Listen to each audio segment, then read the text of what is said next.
Halo semuanya, perkenalkan nama aku Nadia Kalista dan di kesempatan kali ini aku akan mengajak kalian semua untuk mengenal lebih lagi Islam di Nusantara. Penyebaran Islam di Indonesia jauh dari sebelum abad 8 Masehi telah terbentuk jalur perdagangan laut Cina, Nusantara, Arab, dan India. Nah, pada abad ke-1 sampai 7 Masehi, pelabuhan penting di Jawa dan Sumatera sering disinggahi pedagang asing.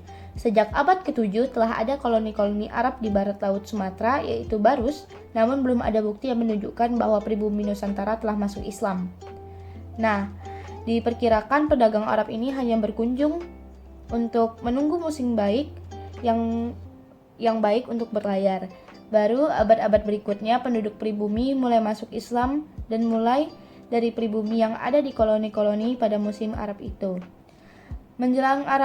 Menjelang abad ke-13 Masehi mulai muncul kerajaan yang bercorak Islam di Sumatera.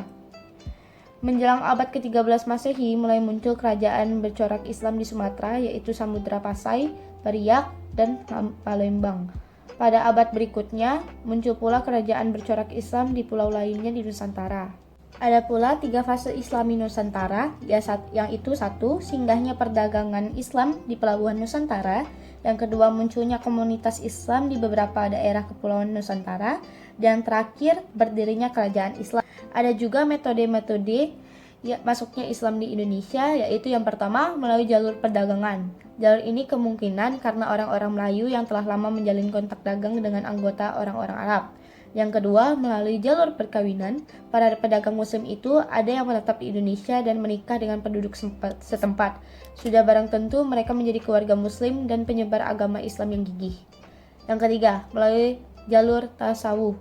Dengan tasawuf, bentuk Islam yang diajarkan kepada penduduk pribumi mempunyai persamaan dengan alam pikiran mereka yang sebelumnya menganut agama Hindu, sehingga agama baru itu mudah dimengerti dan mudah diterima. Yang keempat, melalui jalur pendidikan. Pesantren merupakan salah satu lembaga pendidikan yang paling strategis dalam pengembangan Islam di Indonesia. Para dai dan mubalik yang menyebarkan Islam di seluruh pelosok Nusantara adalah keluaran pesantren tersebut.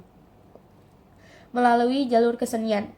Penyebaran Islam melalui kesenian merupa wayang, sastra, dan berbagai kesenian lainnya. Jalur politik, artinya penyebaran Islam di Nusantara tidak terlepas dari dukungan yang kuat dari para sultan di Pulau Jawa. Misalnya Kesultanan Demak merupakan pusat dakwah dan menjadi pelindung perkembangan Islam. Begitu juga raja-raja lainnya di seluruh Nusantara.